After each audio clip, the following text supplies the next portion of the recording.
Welcome, everybody, to the Cone of Shame Veterinary Podcast. I am your host, DrAndyRoark. Guys, I got a great one today. We are talking about kitty cats being outside the litter box. That's right. It's FIC. That's feline idiopathic cystitis, or FLUTD, which is feline lower urinary tract disease. We use both of these terms in the podcast, and we use them interchangeably, so I just wanted to lay it down up front. I am talking to my friend, the one and only Dr. Lauren Puh-loo-ghee, and she is walking me through what do we do about these cats. It's a fascinating episode. We talk a lot of behavior. We talk about great questions to ask the pet owners. We talk about setting expectations. We talk about treatment. We talk about nutritional therapy, and we talk a lot about diagnostics and just really work these cases up in a very rewarding way. Guys, I hope you will enjoy this episode. Let's get into it. Oh, and this episode is made possible ad-free by Purina ProPlan Veterinary Diets. This is your show. We're glad you're here. We want to help you in your veterinary career. Welcome to the Cone of Shame with Dr. Andy Roark. Welcome to the podcast, Dr. Lauren Puh-loo-ghee. Thank you for being here. Thanks for having me, Andy. I'm excited to talk about urinary health. Awesome. Well, I am glad that you're here. You are a practicing veterinarian. You do some emergency work. You do community work, volunteer work even. You are also a vet communications manager at Purina, which means that you are a nutrition educator in a lot of ways. And we were talking just a while ago, you're an avid cyclist and mountain biker as well, with 3 kids. So you stay busy. I stay very busy. I wanted to talk to you today about something that is squarely in your wheelhouse. It is a case that I see a lot, and I always like to check myself and make sure that I am doing these cases the way that I should. I'm going to be honest about something that I struggle with as we sort of talk through this. But I want to get your insight on a case that I have. Are you ready? Mm-hmm, absolutely. Okay. I have a 6-year-old female spayed domestic shorthair named Penelope in room 2. She is in for accidents in the house. She is peeing on the couch and peeing on the blankets, and the owners are baffled and very frustrated. Now, they have had Penelope for a long time. They've had her since she was a kitten. This is not a normal behavior for her, so I brought her straight in and looked at this and went for a medical examination and evaluation of her and did a sterile cysto and a urinalysis as well as some blood work. I don't see anything of note on the blood work, which is good. I do on her cysto urinalysis see a lot of blood and some crystals. And so I am looking at this cat and immediately I say, I don't see any bacteria. I expect this is, lower urinary tract disease or FIC, but I am still, I still worry about, is this an infection that I'm missing? Is there something else going on? I just want to work this case up in the best way possible because it's a common case and I want to get it right. Let me turn this over to you and just say, starting out right here, looking at this case, how do you, Lauren, treat this? Great question. So these are common cases that we see in practice, and they are frustrating. They're right up there with the derm cases that we see on a regular basis because they're often chronic in nature. A lot of the times a cat that presents for inappropriate urination will present again for the same issue because of some risk factors they might have. So I usually backpedal a little bit and just try to empathize with the owners. I don't know if you've ever had a pet urinate in your house somewhere that is difficult to clean. I have a neighbor actually who's going through this right now with her cat, urinated on her couch, and it essentially ruins the furniture. And you love your pet, but believe it or not, this is one of the most common reasons that cats are surrendered to animal shelters. So it's a big problem, not just for the owner, but for the pet as well, and for their quality of life. And I think there's this misconception that that there's, always a behavioral component. And sometimes there is a behavioral component, but often together with the owners, we can come to some type of solution. So I think that off the bat is really important to discuss with your owner and to help them understand that how they're feeling and how frustrated they are, and that you want to help them find a solution for their pet and for their own household, so their own household isn't getting ruined at the same time. I think also, even before going right into diagnostics, which is absolutely something that needs to be done in all of these cases, I think trying to determine if there is a behavioral component or if it's more of a medical problem that's causing this inappropriate urination. So getting some more information about the environment, about how many cats are living at home, about just the temperament of that cat in general. So is Penelope what the owner would describe as a scaredy cat? I have a scaredy cat. I have 2 cats in my office right now, sleeping, two geriatric little old ladies, and one is scared of her own shadow. And I wouldn't be surprised if she was a fluted cat at some point in her life. Thank God she isn't. But knowing that can help you understand if they kind of fall into the category of cats that are at risk for lower urinary tract signs, which is the new name for fluted. And also, is the cat obese? What is the environment like at home in terms of litter box maintenance? Are there a bunch of kids running around? I have 3 little kids. It's a stressful environment for cats in my household as well. So understanding all of that kind of prior to jumping into diagnostics is really helpful, because you're going to need all that information anyway. You did the right thing first and foremost in getting a urinalysis. It's really hard to make this diagnosis without having all the different pieces of the puzzle.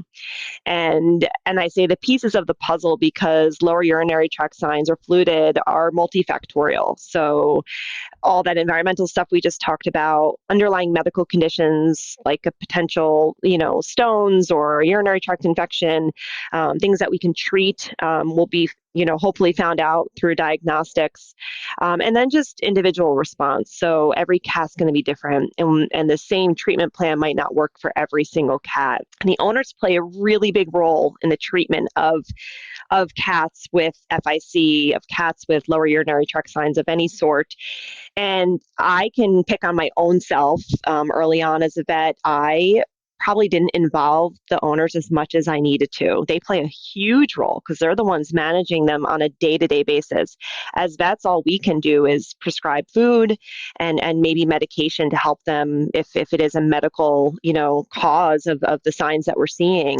But beyond that, we're not doing a whole heck of a lot. So it's really up to the owner to be on the same page right there with us in part of that treatment plan to really get down to the bottom of what will help to reduce these signs and hopefully eliminate them and make that pet feel better. Talk to me a little bit about what it means to sort of partner with the owner, at this phase. And you say, we didn't include them as much as you kind of wish that you had. Help me understand what that looks like in your mind, what you do differently now than you did earlier in your career. Yes, I think the longer I've been a vet, I lost 2 of my own dogs last summer, and just kind of experiencing pet ownership myself. When you're a brand new vet, you may have had your pets growing up.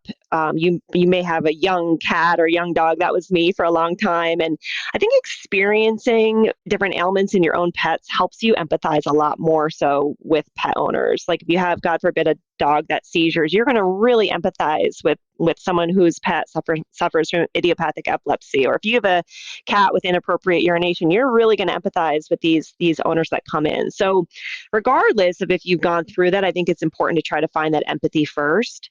And that really helps with that communication. They're going to trust you more because you understand how they're feeling. You're validating what they're going through. And then once you're on that same page together, I think it's getting that commitment from the owner of, hey, Penelope's mom, I want to help Penelope. And these are the tests that we're going to do to help figure out if there's something medically that I, as your vet, can treat.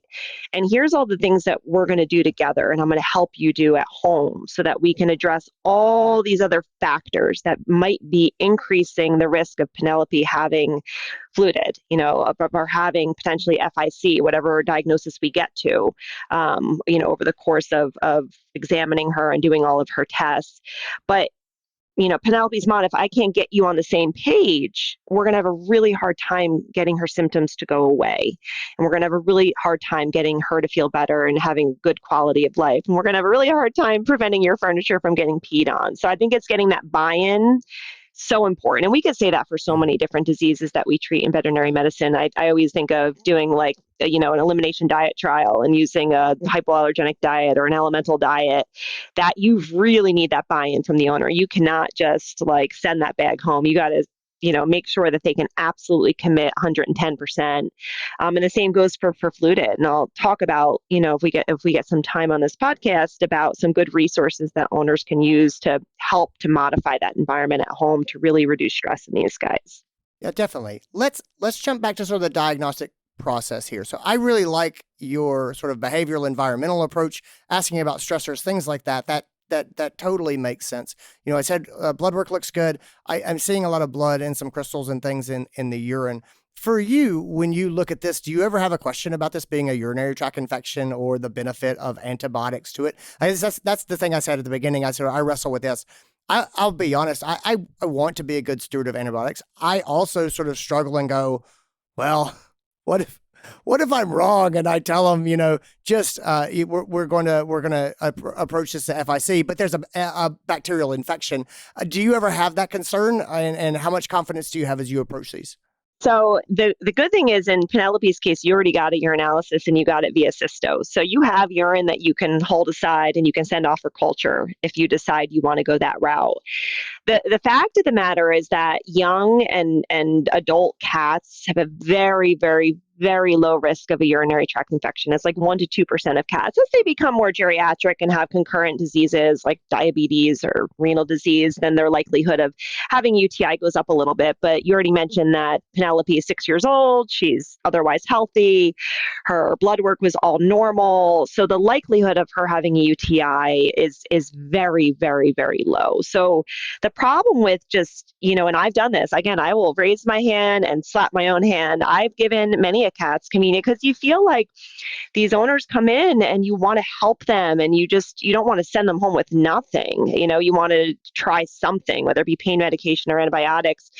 And then sometimes you give this stuff and then you're like, did it help? Maybe that is what helped. And so you kind of go down this road of doing something that probably is doing more harm than we really realize. So we know that some of these long-acting antibiotics, like anemia, when they're necessary, they're absolutely great.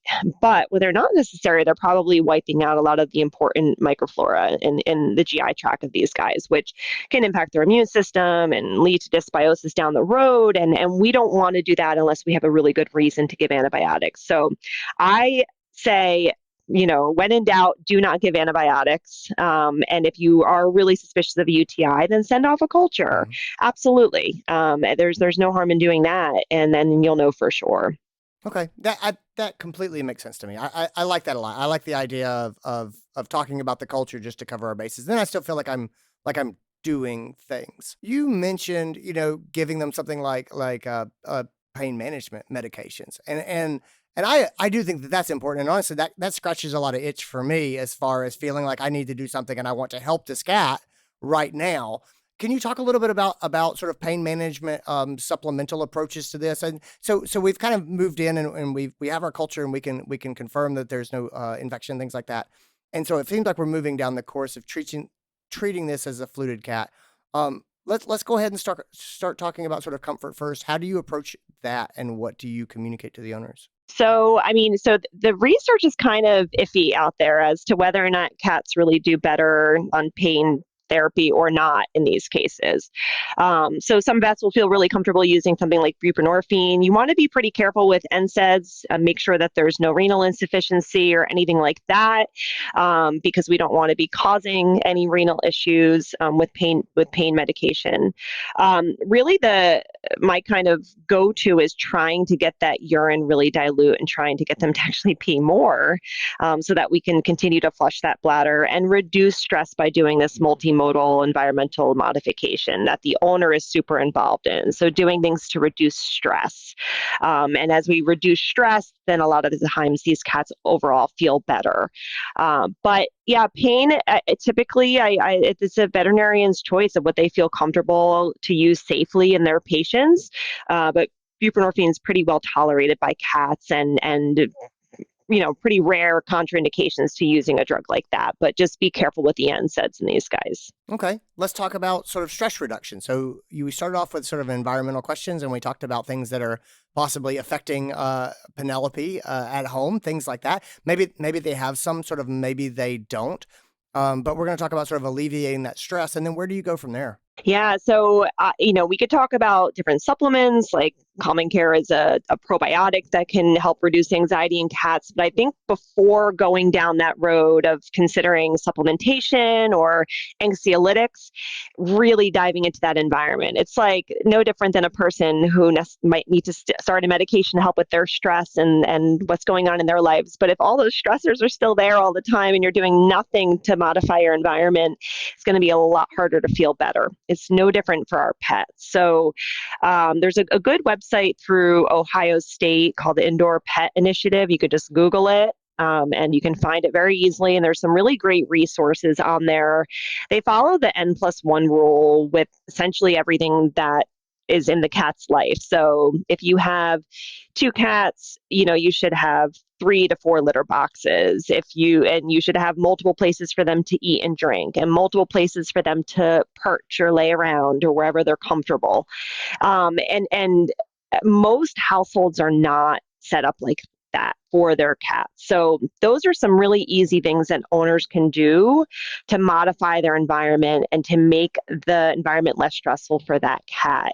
Also trying to identify the stressors in the house. So if you know you have a skittish cat, what is causing that stress? Right now, I mentioned earlier that my cats share my office with me, and that's for several different reasons. They did not grow up around my children. My children came later. They do not like my puppy. They are stressed as can be when they are not in my office. They prefer to have this as their space. They have their little cat tree over in the corner, and they can come and go as they please out of the room, but nobody else comes in here except for me. So not every cat is going to be a kid person. Not every cat, or kid cat, I should say. So kind of understanding your pet and trying to adapt more to them. I mean, they are cats. They rule the world, right? And rather than trying to have them adapt to us. And I think that's really important to think about. Other things that can help to reduce stress, pheromones, so feel-away diffusers or feel-away spray can help to reduce stress in some cats. So that's always a good thing to think about. And then, like I mentioned, once we have kind of that environmental component really nailed down, then maybe considering things like xylokine or Common Care or potentially some anxiolytics if you want to go down that road. But I think addressing the environment is so important, and that's a really, really, I would say maybe the most important part of the puzzle, that and diet really, to really address these guys. And I think that part's often missing, or the owners aren't realizing what an important role they play, and think that there might be just like a magic diet or a magic pill that will take care of all the problems their cat's having. But they really have to be invested in getting their pet to feel better. Yeah, that's really interesting. I don't think I really process how much getting the pet owner on board with that part of it probably means. So that's something I'm going to have to think a little bit about, as far, have I been impressing this on pet owners enough? And probably not. So that all makes sense to me. It tracks along. Walk me through your sort of approach from a treatment standpoint. Let's just say that we have a spouse who's going, look, I need this cat to stop peeing on myself now. And I think we've all seen those cases where, this cat is one person's cat and the other person in the house tolerates the cat, and now they are really having a hard time. That's real stress that people have to manage.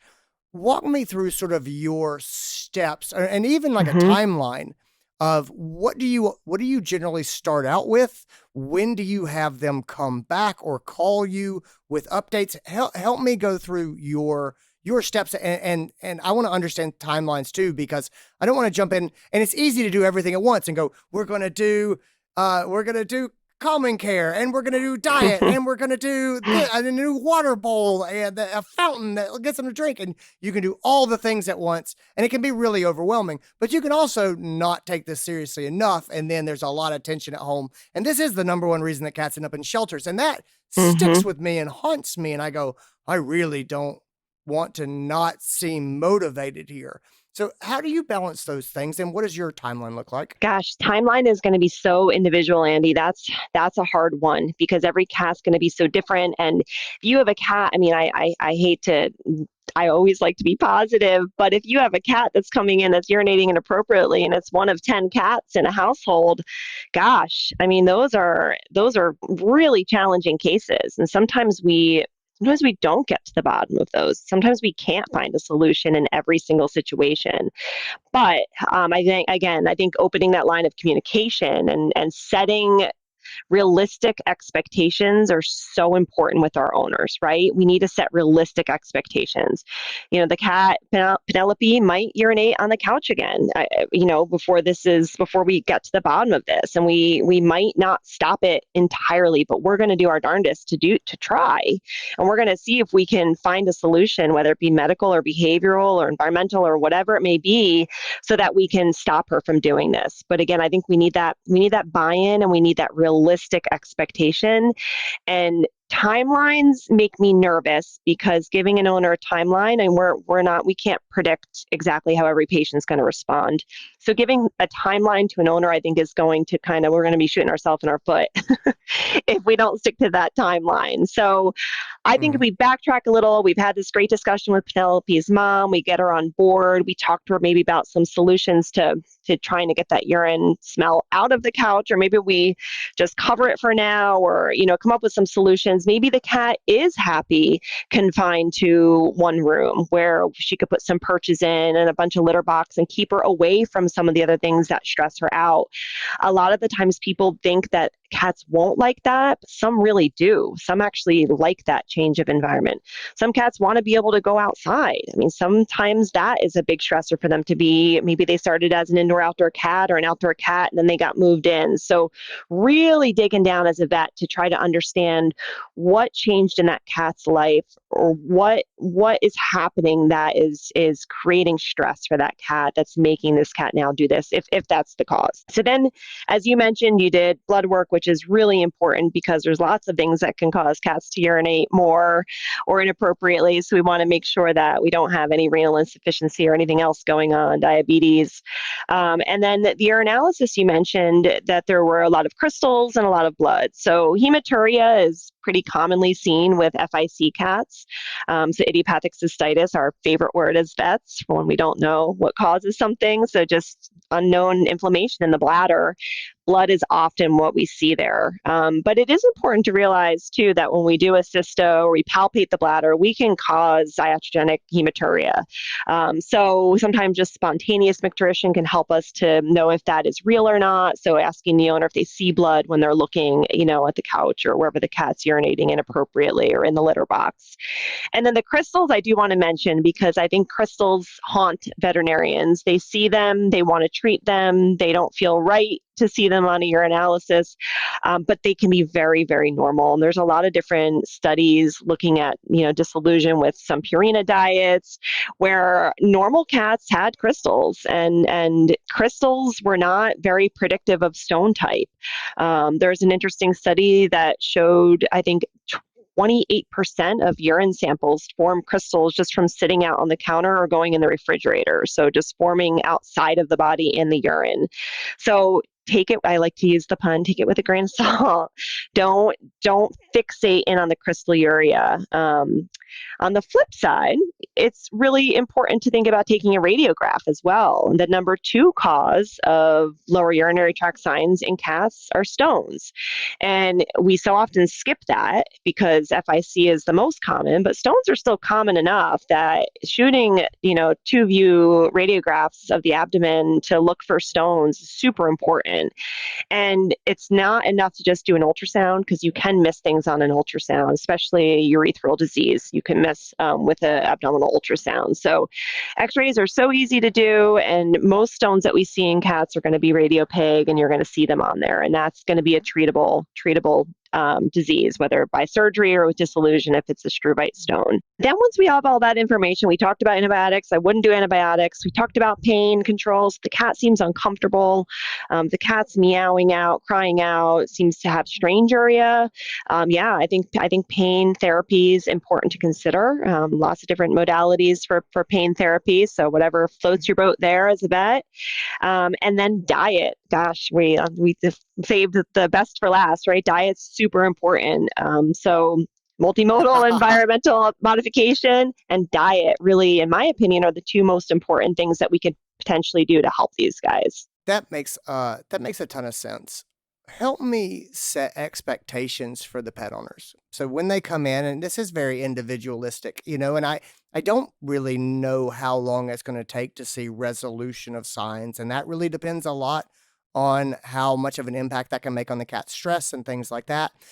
How do you talk to pet owners about that when they say, when is this going to get better? What sort of language do you use? So yeah, it's really important to stress that it's so individual, and that, kind of praising them and giving them kudos for being there, for helping their pet, helping them understand that Penelope in this example is not doing it out of spite. I hate when owners say that. Our pets are funny, and they have funny little personality quirks, but I don't think they're intelligent enough to do it out of spite. So helping them to understand that there's a reason, there's a medical reason or behavioral reason that your cat's doing this. And that can also help them to be a little bit less frustrated and a little bit more empathetic to their own pet's problem. And then beyond that, I try not to really, again, set that timeline per se. I try to get those treatments on board. So getting them fully on board with multimodal environmental enrichment, getting that pheromone spray, adding litter boxes, getting them to drink more. So a lot of different ways to get them to drink more. We can do a canned urinary diet. They can add in a hydration supplement like HydroCare. They can try water fountains, extra water bowls around the house, adding water to the dry food, and then getting them on board with a therapeutic urinary diet. So urinary diets, namely UR, they're formulated to get the cat to drink more water, to increase urine volume. And as we increase urine volume, they urinate more frequently, and they can flush out some of these inflammatory mediators that are in their bladder and help to reduce their symptoms. Awesome. That's super helpful. Are there any final pearls of wisdom that you would put forward in approaching these cases? Are there any common pitfalls that you see people falling into? Any tricks that are commonly missed? Yeah, I absolutely. I think that on one side, inappropriately treating for UTIs that aren't really there, treating crystalluria that's not causing symptoms. Crystals don't typically cause symptoms. Those would be like the cat that doesn't need to be treated like a fluted cat. Then you have your true fluted cat that, I think the common pitfalls is not getting the owner on board. We need to get the owner on board to get these cats to resolve, to get these cats to feel better and to stop urinating inappropriately, and getting the buy-in on a diet and getting the buy-in on what they need to do and change at home, I think is most important. And then checking in, I think you mentioned timeline a couple of times, and I know that owners kind of want to know that there's a light at the end of the tunnel, and that's where keeping that open line of communication can really help, of checking in with them on a weekly basis. How's Penelope doing this week? Let's bring her back in a few weeks and check a urinalysis and see if her urine has less blood or is a little bit more dilute or whatever it may be. Or maybe we don't do that. Maybe we don't stress her out by bringing her in, and we just monitor some of those clinical signs at home, and we let the owner know what to look for and how to kind of manage that. I think not treating what doesn't need to be treated is really important. Misuse of antibiotics is a pet peeve of mine. Just treating crystals that aren't a problem is a pet peeve. And then forgetting the importance of the owner's role in the treatment of these cats and diet. We got to get them on a urinary diet to really get that urinary environment so that these cats aren't having as many issues. What is your favorite resource or resources for people who want to learn more about FLUTD and managing FIC? Sure. So the Purina Institute actually has some really good resources on Center Square now. So Purina Institute is product agnostic. You won't find any product info on there, but there is a whole nutrition resource portion of the website now called Center Square. It's CENTRE. And if you just type in, urinary in the little search bar, you'll find a whole bunch of different articles, and you can actually send those to your clients. You can email them and print them out, and these are written by veterinarians. So it's a really good, reputable source. And then earlier I mentioned that indoorpet.osu.edu. That is a really great resource for all that environmental enrichment and probably the most important thing that the owners can be doing at home. So there's tons of resources on there that are really kind of owner driven. That's fantastic. Awesome. I'll put links to those in the show notes as well. Dr. Lauren Pagliughi, thank you for being here. I really appreciate your time. My pleasure, Andy. Thanks for having me. And that is our episode. Guys, I hope you enjoyed it. I hope you got something out of it. Thanks again to Dr. Lauren Pagliughi for being here. Thanks to Purina Pro Plan Veterinary Supplements for making this episode possible. Guys, I hope to talk to you again soon. Be well.